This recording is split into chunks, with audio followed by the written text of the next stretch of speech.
عقل مندوں کے لیے ایک زبردست مثال. ہم تربوز خریدتے ہیں، واٹر میلن.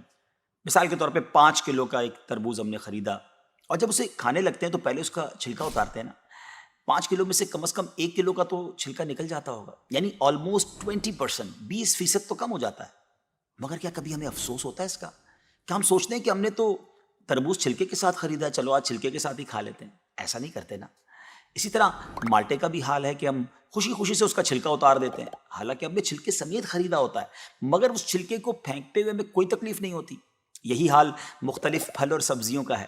اچھا، ہم چکن بھی تو خریدتے ہیں، زندہ ثابت، اسی کو تولتے ہیں، تلواتے ہیں، پیسے دیتے ہیں، مگر جب کھانے کی باری آتی ہے، پکانے کی باری آتی ہے، تو اس کے بال، اس کی خال، اس کی آلائشیں نکل جاتی ہیں، تو ویٹ تو کم ہو جاتا ہے. مگر کبھی اس پر دکھ ہوتا ہے؟ نہیں نا. تو پھر 40,000 میں سے 1,000 دینے پر، 1,00,000 میں سے صرف 2,500 دینے پر ہمیں کیوں بہت تکلیف ہوتی ہے؟ حالانکہ یہ صرف 2.5% تو بنتا ہے، یعنی 100 روپے میں سے صرف 2.5 روپے. یہ تربوز، کیلے، آم اور مالٹے کے چھلکے اور گٹلی سے تو بہت کم ہے نا.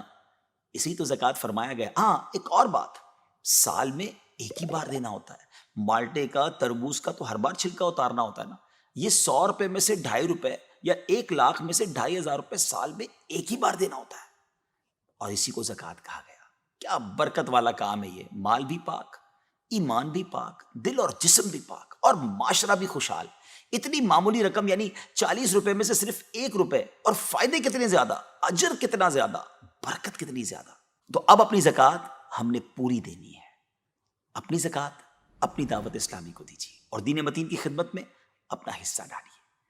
اگر آپ اپنے مال کو سیکیور کرنا چاہتے ہیں نا، آئیے ایک اور حدیث سن لیجیے. نبی پاک علیہ الصلوۃ والسلام فرماتے ہیں، خشکی اور تری میں جو مال بھی ہلاک ہوتا ہے وہ زکوٰۃ نہ دینے کی وجہ سے ہوتا ہے. زکوٰۃ روک لینے والا قیامت کے دن جہنم میں ہوگا. اللہ کریم ہم سب کو اپنے مال کی پوری زکوٰۃ دینے کی خوش دلی کے ساتھ توفیق عطا فرمائے.